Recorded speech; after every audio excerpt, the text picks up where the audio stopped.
তোমার মধ্যে অনন্তকাল বসবাসের ইচ্ছে, তোমার মধ্যেই জমি জমা ঘর বাড়ি, আপাতত একতলা।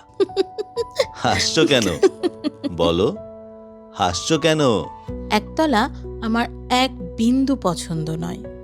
সকাল সন্ধে চাঁদের সঙ্গে গপ্পগুজব হবে, তেমন উঁচু না হলে আবার বাড়ি নাকি?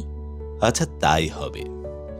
চাঁদের গা ছুঁয়ে বাড়ি, রহস্য উপন্যাসের মতো ঘোরানো পেঁচানো সিঁড়ি, বাঁকে বাঁকে সোনালি সাজানো স্বপ্ন দৃশ্য, সিং সমেত মায়া হরিণের মুন্ডু।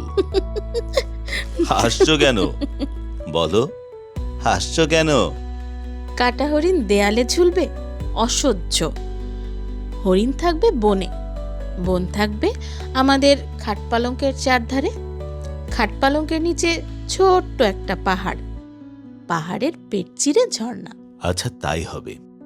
পাহাড় চিরে ঝর্ণা, ঝর্ণার উপরে কাশ্মীরি কার্পেট, সিলিংয়ে রাজস্থানী ঝাড় জলে ঝাঁঝরির মতো উপুর করা, জানালার গায়ে মেঘ, মেঘের গায়ে ফুরফুরে আদির পাঞ্জাবি, পাঞ্জাবির গায়ে লখনৌ চিকনের কাজ।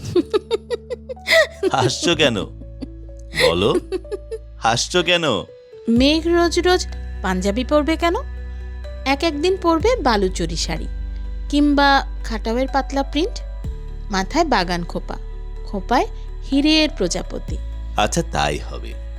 মেঘ সাজবে জরিপার শাড়িতে, আর তখনই নহবতখানার সানায়ে জয় জয়ন্তী, আর তখনই অরণ্যের রন্ধ্রে রন্ধ্রে বুনো জানোয়ারের হাক ডাক, খাদে ঝাঁপিয়ে পড়ার জন্য জেগে উঠবে জলপ্রপাত, শিকারের জন্য তীর ধনুক দামামা দুন্দুভি।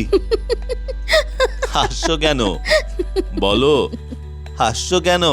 তুমি এমন ভাবে বলছো যেন ভালোবাসা মানে সাপে আর নেউলে ভয়াবহ একটা যুদ্ধ। ভয় লাগছে। অন্য গল্প বলো।